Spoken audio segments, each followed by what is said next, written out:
Et bonsoir à tous, bienvenue sur la chaîne de l'Hexamone Crypto. Nous sommes le mercredi 17 avril 2024, cette fois-ci il est 18h20. On va faire un point en cette fin de journée sur la situation du Bitcoin qui continue de dégringoler. On a touché les 59 000 $ il y a quelques instants. Bref, on va regarder quelles sont les prochaines targets à aller chercher. Du côté de notre Bitcoin, qu'est-ce qu'il pourrait nous faire? Est-ce qu'on a trouvé un bottom? Bref, on va regarder tout ça au travers de cette vidéo. Mais regardez là en vue hebdomadaire, franchement, c'est une map dans un bain de sang. Regardez ça. En une semaine, toutes ces crypto-monnaies-là ont toutes perdu quasiment entre 25 et 30%. C'est juste ultra violent quand même. C'est vraiment un bain de sang. Et encore, c'est pire. Hein. Si on regarde du côté entre la 101e et la 200e crypto du marché, on a quand même du moins 40, moins 45. Enfin non, mais c'est quand même assez incroyable ce qui se passe actuellement sur le marché. Bref, de toute façon, on le sait, tant que le Bitcoin continuera malheureusement sa chute, tout chutera avec lui. Regardez ça, on a un Bitcoin sur la semaine, il nous pousse un moins 12% quand même. Donc bon, c'est sûr que à cause de ça, malheureusement, toutes nos altcoins continuent de cracher. Allez, on jette un coup d'œil du côté du Fear and Greed Index. Donc ça, c'est l'indicateur, vous le savez, d'euphorie versus peur extrême. Et donc là, qu'est-ce qu'on voit? On voit que pour l'instant, on est toujours quand même assez haut. Hein. On est toujours dans le vert. Alors petit à petit, on redescend. Ça ne m'étonnerait pas que dans les prochains jours, on se retrouve vers la neutralité. Parce que là, on commence à voir effectivement au travers les différents posts sur Twitter ou plein d'autres choses, on commence à voir que le sentiment est un peu en train de changer. Jusqu'à présent, tout le monde était hyper bullish, tout le monde pensait qu'on allait continuer de monter en ligne droite. Et là, du coup, on commence à avoir des messages, certains qui commencent à penser que le bull run serait potentiellement fini, d'autres qui disent ça y est, c'est bon, c'est début du bear market. Donc voilà, en tout cas, là, le sentiment est clairement en train de basculer. On passe d'une euphorie à une peur, et ça se voit aussi.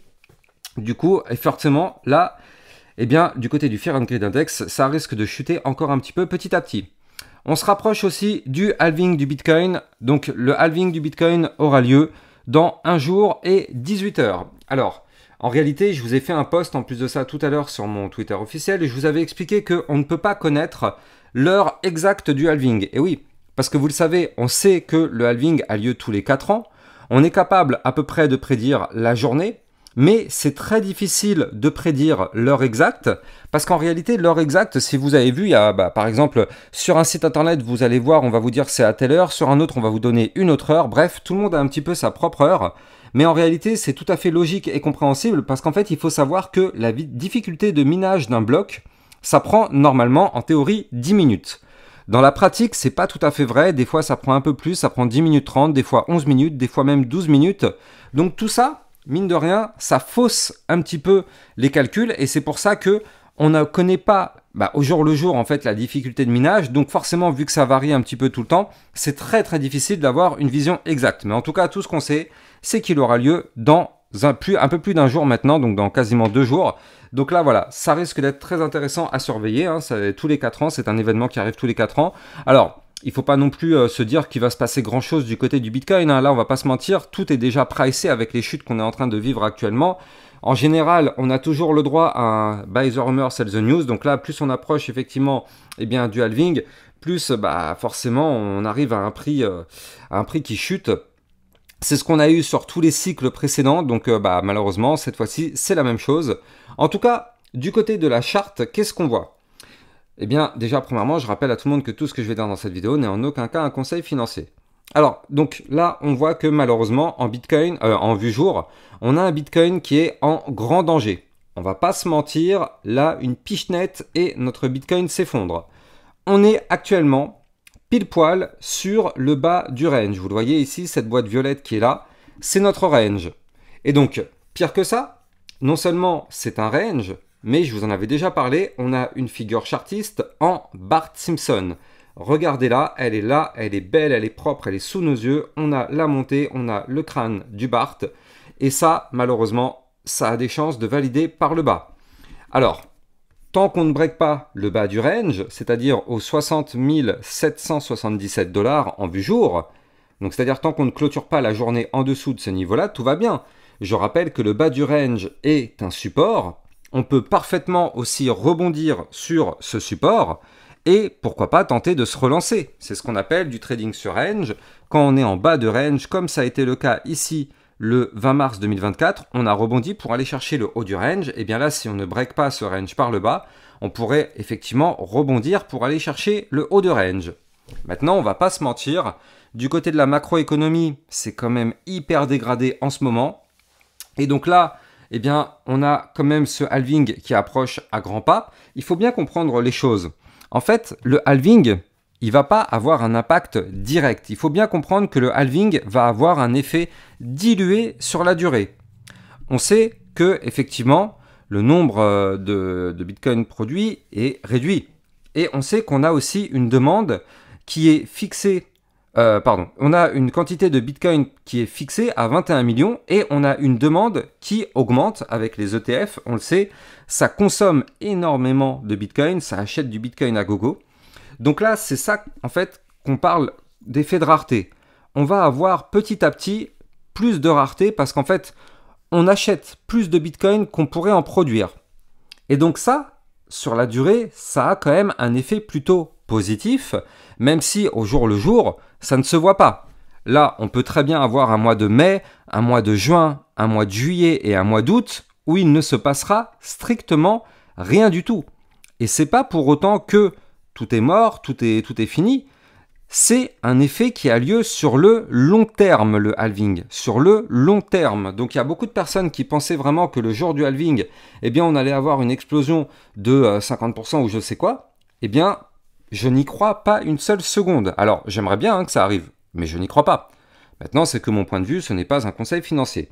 En tout cas, là, on voit que du côté de notre Bitcoin, pour l'instant, notre bas de range a l'air de tenir.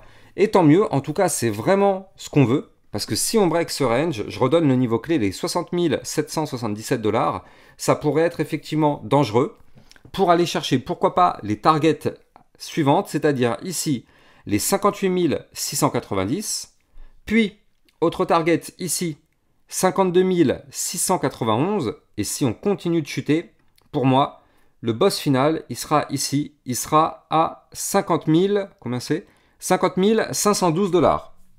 Donc là, ce sont des targets à aller chercher en cas malheureusement de chute, c'est-à-dire de cassure de notre range par le bas.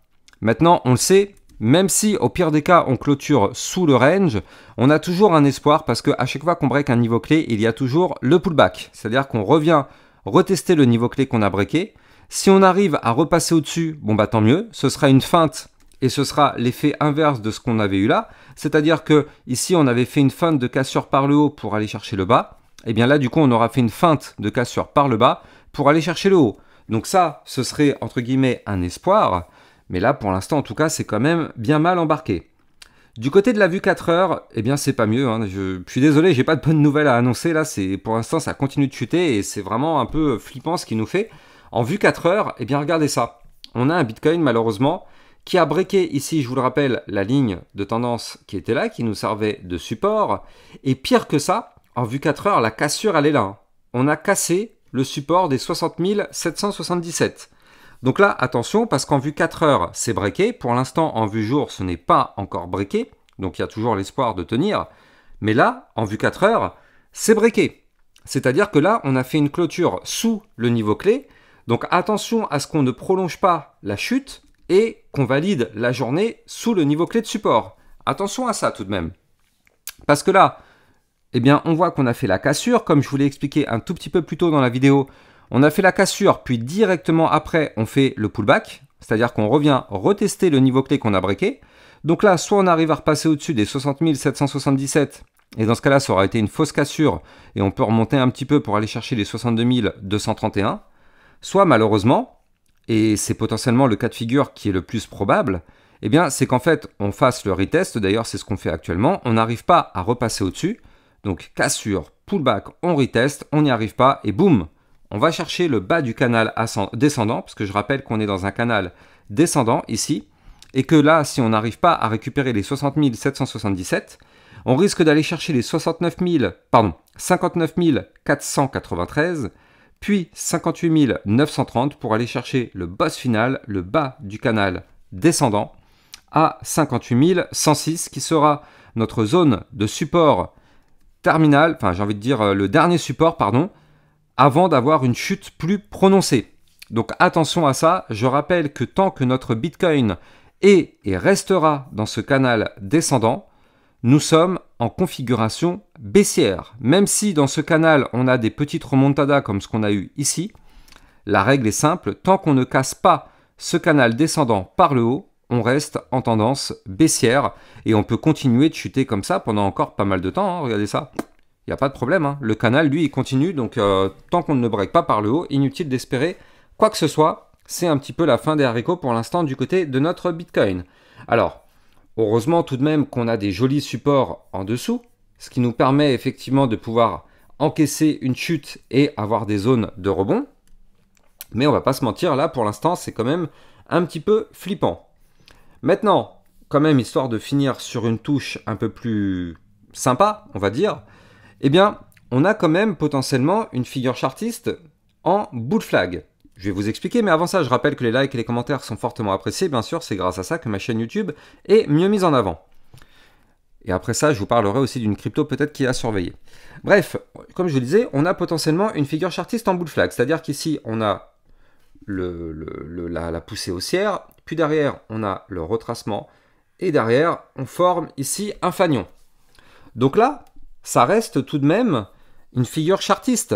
Même si on voit qu'on tente sa cassure par le bas, eh bien, potentiellement, si on ne break pas, et qu'on arrive à rebondir sur ce bas du range, on pourrait avoir, pourquoi pas, ce bull flag qui valide, et qui nous permettrait de poursuivre la phase haussière. Mais pour ça, malheureusement, on ne veut surtout pas breaker ce bas du range. Vous l'avez compris, c'est une zone vraiment hyper déterminante. Donc là, il faut vraiment se tenir au taquet sur le Bitcoin. C'est une zone vraiment très dangereuse, c'est vraiment pas top. À surveiller de très près. Demain matin, de toute façon, à 8 h, je vous referai une vidéo par rapport au Bitcoin. J'espère avoir de meilleures nouvelles. J'espère que demain matin, je vous dirai que le Bitcoin aura trouvé un rebond. Parce que là, on en a marre quand même. On a encaissé que des coups de massue depuis maintenant plusieurs jours. Regardez ça. On fait que chuter depuis maintenant le 9 avril. Donc ça va faire 10 jours bientôt. Ça fait 8 jours. On enchaîne les coups de massue là, sur le crâne. Ça fait très mal. Donc bon, affaire à suivre. Pour l'instant, en tout cas, comme je vous l'ai montré tout à l'heure, là, rien n'indique un retournement de tendance à la hausse pour l'instant. Je rappelle, la tendance est et reste baissière sur le Bitcoin en vue 4 heures. Donc pour l'instant, la chute continue. Le seul espoir qui nous retient pour l'instant, c'est cette vue jour avec le bas de range à 60 777 $. Alors comme je vous l'avais dit tout à l'heure, j'ai peut-être une crypto qu'il faudrait surveiller, pourquoi pas dans les prochains jours, ou pourquoi pas dans les prochaines heures, on ne sait pas. C'est que, imaginons que notre Bitcoin arrive à reprendre un petit peu de force. Et bien là, j'ai une crypto, la crypto ID, donc c'est la crypto Space ID. En fait, cette crypto-là, elle est en train de former actuellement un pattern en latéralisation. Ici, on le voit parfaitement. Et on voit surtout qu'en vue 4 heures, on a des bandes de Bollinger ici qui sont ultra resserrées. Donc ça, c'est très intéressant parce que ça voudrait dire que, eh bien, ce pattern pourrait être breaké avec un effet de volatilité accru. Alors bien sûr, on espère tous que ce sera pété par le haut. Je vais vous donner les niveaux juste après. Mais attention, je rappelle la règle, si le Bitcoin crash, toutes les cryptos du marché crachent avec lui. Donc là, on risque peut-être de casser ce range par le bas et avec les bandes de Bollinger resserrées, avoir un mouvement volatile et crasher très fort. Donc attention, mais là en tout cas, je rappelle, tant qu'on ne break pas le range par le haut, inutile d'espérer quoi que ce soit, il n'y aura pas de pump. Donc là, je rappelle que si vous voulez trader toute cette volatilité, vous allez trouver en description de cette vidéo mon lien de parrainage Binance qui vous permet d'obtenir un bonus de 10% à vie sur vos frais de trading. Et Binance étant une plateforme enregistrée PSAN, vous n'avez pas de crainte à avoir à trader dessus. Il n'y a pas de souci, Binance ne fermera pas ses portes ou ne sera pas placardé par l'AMF parce que l'AMF a validé Binance. Donc là, du côté de l'idée, le niveau clé à surveiller, il se trouve ici. 0,75520. C'est le haut de du range, pardon. Et c'est justement notre niveau clé à breaker. Et si on pète ce niveau clé par le haut, effectivement, on pourrait retrouver de la volatilité pour aller chercher, pourquoi pas, ici, eh bien, notre moyenne mobile sans période qui se trouve à 0,85365, qui nous ferait peut-être un plus 12%. Pourquoi pas aller chercher une résistance qui se trouve à 0,90330, peut-être avoir un plus 19%, ou bien, si on va vraiment continuer de pousser à fond, aller chercher les 0,96475 à plus 27%. Mais ça, encore une fois, tout dépendra uniquement de ce que nous fait le Bitcoin. Si le Bitcoin remonte, effectivement, ça nous permettrait d'avoir de la force. Si il crash, il ne se passera rien. Et pire que ça, on aura même du rouge. Donc encore une fois, le Bitcoin est toujours et encore le boss du marché crypto, toujours celui qu'il faut surveiller de très près. Voilà, en tout cas, on croise les doigts pour que cette crypto valide. De toute façon, moi, je vous mettrai des statuts sur mon Twitter officiel. N'hésitez pas à venir me suivre d'ailleurs sur mon Twitter officiel. Vous avez le lien en description de cette vidéo. Quant à moi, j'ai plus qu'à vous souhaiter une excellente fin de journée. Et puis, je vous dis à plus tard pour une prochaine vidéo. Ciao, ciao!